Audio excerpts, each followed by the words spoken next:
उमरज तालुका कराड येथील नवोदित लेखिका प्रणोती प्रल्हाद जाधव यांच्या नाभी या ललित लेखन संग्रहाचे भव्य प्रकाशन मोठ्या उत्साहात संपन्न झाले। कराड येथील यशवंतराव चव्हाण स्मृती सदन टाउन हॉल येथे पार पडलेल्या सोहळ्याला विविध मान्यवरांची उपस्थिती लाभली। या पुस्तकामध्ये नाभी म्हणजेच नानाने भिन्न भिन्न अनुभवांचे सुंदर शब्दांकन करण्यात आले असून वाचकांना जीवनातील विविध पैलूंवर विचार करायला भाग पाडणारे लेखन या पुस्तकातून साकारले आहे। या प्रकाशन सोहळ्याप्रसंगी जिल्हा क्रीडा अधिकारी नितीन तारळकर, हिंदकेसरी पैलवान दीनानाथ सिंह अण्णा, पैलवान अमोल साठे, माजी सभापती पतंगराव माने, जिल्हा परिषद सदस्य रणजित जाधव, पंचायत समितीच्या उपसभापती सो अनिता वेताळ, पैलवान हिंदकेसरी संतोष वेताळ, पैलवान प्रल्हाद जाधव, प्राध्यापक जयमाला साठे, दीपक तडाके, पोलीस उपनिरीक्षक शीतल माने, युवा व्याख्याते अमृत भिसे, सोमनाथ चव्हाण यांच्यासह अनेक मान्यवर उपस्थित होते। कार्यक्रमाला उपस्थित मान्यवरांनी प्रणोती जाधव यांच्या लेखनाचे कौतुक करत त्यांच्या पुढील साहित्य प्रवासासाठी शुभेच्छा दिल्या। उमरजसारख्या ग्रामीण भागातून नवोदित लेखिका पुढे येत असल्याचे एक प्रेरणादायी उदाहरण हे ठरत आहे। पण मला आज त्यांना सांगायचंय की जरी पैलवान कुस्ती करत असला, अंग मेहनत करत असला, तरी तो कुस्ती खेळताना बुद्धीनच खेळतो, हे मात्र 100% खरं आहे।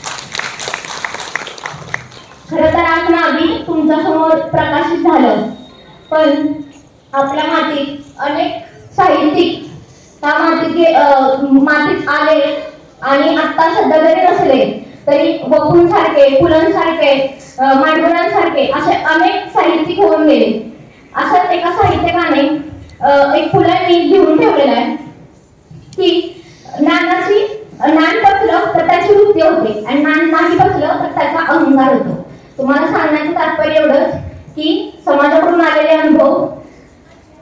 अनुभव असतील किंवा आतापर्यंत जे पुस्तक माझ्या वाचनात आले असतील त्या सगळ्या गोष्टी जमा होऊन कुठेतरी त्याचं एक ज्ञान तयार झालं, ते ज्ञान पचलं आणि आज ते नाभी रूपात तुमच्या समोर आहे आणि तुम्ही त्याचे साक्षीदार आहात।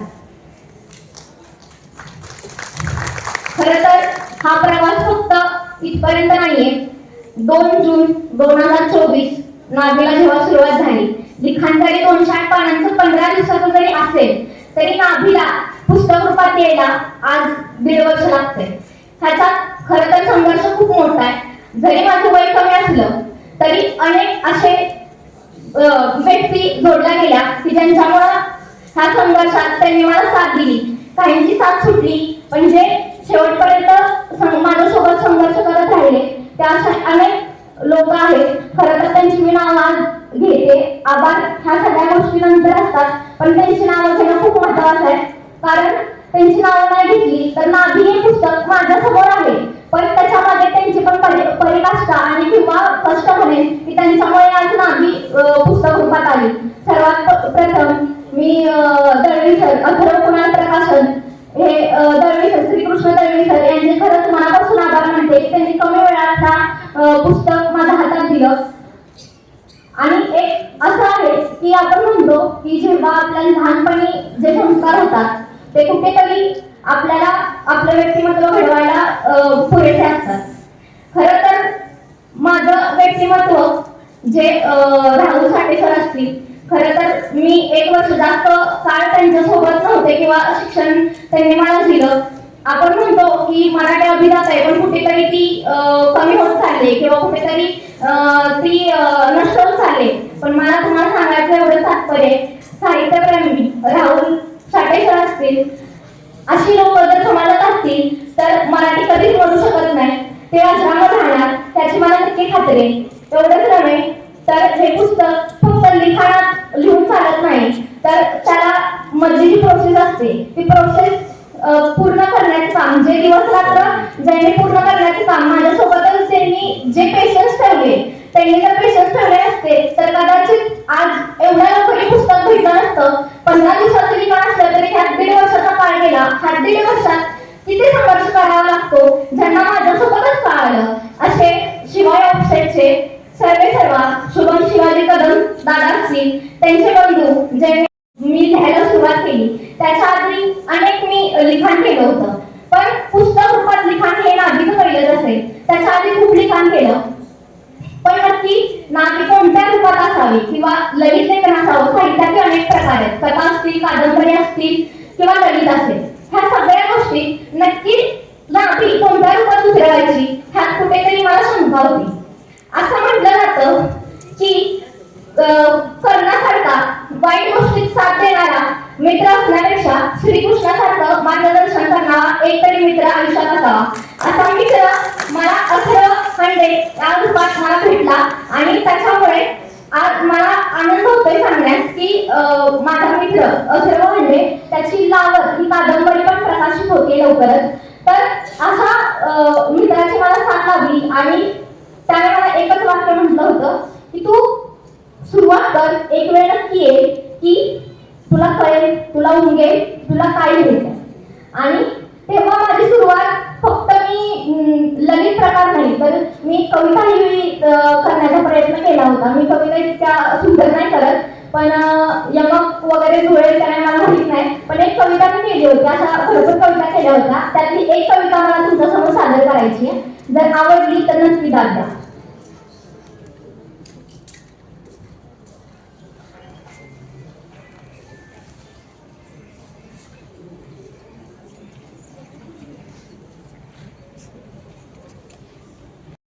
निरनिराळ्या संघर्षाचा गाथा तुमच्या असतील निरनिराळ्या, पण माझा आहे तरच.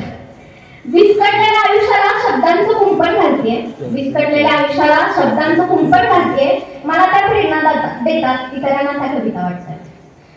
विस्कटलेल्या आयुष्याला शब्दांचं कुंपण घालते, मला त्या प्रेरणा देतात, इतरांना त्या कविता वाटतात. पण मी उठते, मी सावरते स्वतःला पुन्हा पुन्हा. मी उठते, मी सावरते स्वतःला पुन्हा पुन्हा. पण तुम्हाला म्हणून सांगते, खूप छळलं मला अनेकांनी, खूप छळलं मला अनेकांनी. नियती त्यात भागीदार होती. ती अमाप संघर्ष उंचीत टाकत गेली, मी मात्र नाही मागे हटली. ती अमाप संघर्ष उंचीत टाकत गेली, मी मात्र नाही मागे हटली. तिने दुःख म्हणून पाठवली, मी अनुभव म्हणून गोड म्हणते. पण तुम्हाला म्हणून सांगते, मी उठते, मी सावरते स्वतःला पुन्हा पुन्हा. आता गाडी थोडी रुळावर चालते, आता गाडी थोडी रुळावर चालते.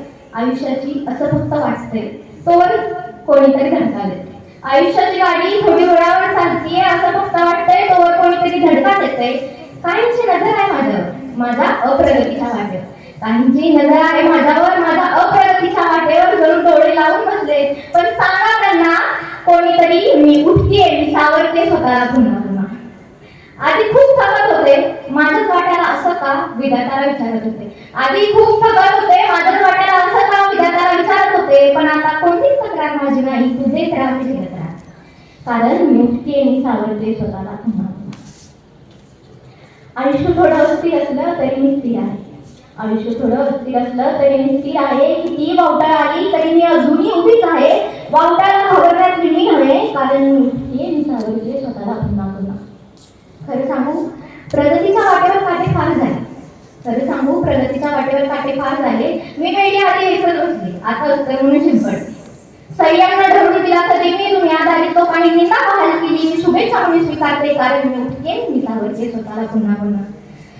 पण इतक्या साऱ्या प्रवासात इतकं मात्र कळले, इतक्या साऱ्या प्रवासात इतकं मात्र उमगले, प्रामाणिकतेच्या झाडाला उशिरा होईना गोड फळ नक्की लागतं. कारण मी उठते, मी सावरते स्वतःला पुन्हा पुन्हा. कारण मी उठते, मी सावरते स्वतःला पुन्हा पुन्हा. एक थोड्या शब्दात सांगायचं आहे तर मला इथे स्त्रीवर्ग जास्त दिसतोय, तर एक साध्या सोप्या भाषेत मी तुम्हाला सांगेन की एक स्त्री जेवणाचं ताट बनवते तेव्हा पंचपक्वान्न जेव्हा करते, जेव्हा सण वगैरे असतात तेव्हा स्त्रिया पंचपक्वान्न करतात. तर पंचपक्वान्नात गोड, आंबट, खारट, तिखट ह्या सगळ्या गोष्टी असतात. नाभी अगदी तशीच आहे. तुम्हाला हवी ती गोष्ट गोड, खारट, आंबट, तिखट असे सगळे संदर्भ त्यात आहेत. तुम्हाला हवा तो संदर्भ तुम्ही कोणतेही पान उघडून वाजू शकता. त्याला अनुक्रमणिकेचं बंधन नाहीये, त्याला कोणतंच बंधन नाहीये. तुम्ही कोणतेही पान उघडा, वाचा, रस ग्रहण करा. ज्यांना पटतंय त्यांनी घ्या, ज्यांना पटत नाहीये त्यांनी सोडून द्या. खरं तर आज प्रकाशन सोहळा आहे, आपण बाहेर पुस्तकं ठेवलेली आहेत. जे वाचक आहेत त्यांनी घ्याच, पण जे वाचक नाही आहेत त्यांनी एकदा पहा, आवडलं तर घ्या. खरं तर मी एवढी तुमच्या माझे अनुभव कमी असतील, वय कमी असेल, तुमच्या निम्म्या वयाची जरी मी असली तरी पण प्रत्येकाची जडणघडण, प्रत्येकाचा संघर्ष वेगळा असतो. तर तुम्हाला कसा वाटतोय संघर्ष ते पहा आणि प्रतिसाद द्या. धन्यवाद.